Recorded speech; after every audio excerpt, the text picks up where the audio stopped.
আমাদের শপিং এর এত ধুম যে শপিং করতে বেরিয়ে ফার্স্ট দিনে আমাদের জুতো চলে গেছে। তো দিদি খালি পায়ে এগিয়ে চলেছে আর আমরা এই যে জুতো পরে যাচ্ছি।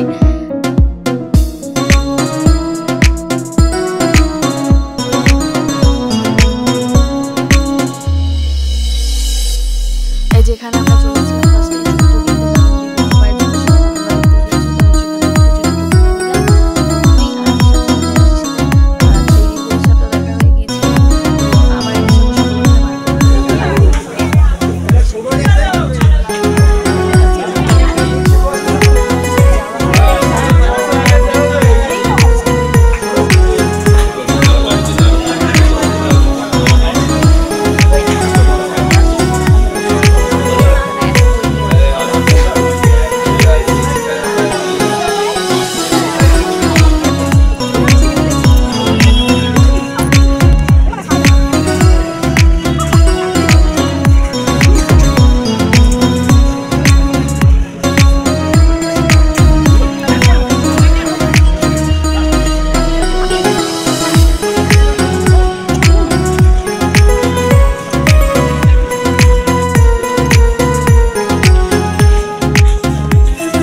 দেখা যাক ঠাকুর এসেছে কি আসে। তো তারপরেই আস্তে আস্তে আর সাইডের কাজগুলো অসাধারণ করেছিল। এটা ছোটখাটো প্যান্ডেল কিন্তু ভীষণ সুন্দর করেছিল, ভিতরে অনেক কষ্ট করে প্যান্ডেলটা তৈরি করেছে। ভীষণ সাকসেসফুল ঠাকুর দেখতে পেয়ে গেছি। তো ঠাকুরটাও ভীষণ সুন্দর হয়েছিল আর ভিতরের কারুকার্য ভীষণ ভালো, শৌখিন কাজ করেছে, দেখতেও খুব সুন্দর লাগছিল। তো প্রথমবারেই যে প্যান্ডেলে ঘুরেছে একদম ঠাকুর দেখতে পেয়েছি, খুব আনন্দিত আমরা তার জন্য। তারপর ওখান থেকে বেরিয়ে একটুখানি বাদাঘাটে গিয়েছিলাম, দেখলাম যে একদম ভরা জোয়ার। বললাম না একটুখানি ভিডিও করি, ভরা জোয়ার দেখতে ভীষণ ভালো লাগছিল। আর এতটা জল ওঠে আমি কখনো দেখিনি, জোয়ারে দেখেছি জল উঠে, বাট এতটা জল উঠে যায় কখনো দেখিনি। তো একটুখানি তুললাম, সময় তো একদম খুব স্লো মোশনে ঢুকছিলে, এখন এত লাফালাফি করে বেরোচ্ছিস কেন? তাড়াহুড়ো করে বেরোচ্ছিলাম, বিকজ আস্তে আস্তে করে ঢুকছিল।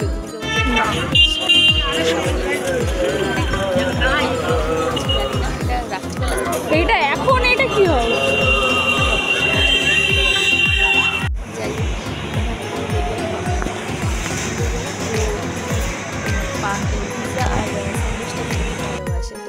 তারপরে আমরা চলে এলাম এই প্যান্ডেলটা, এটা হচ্ছে আমাদের বাড়ির সামনে বেলগেছিয়া।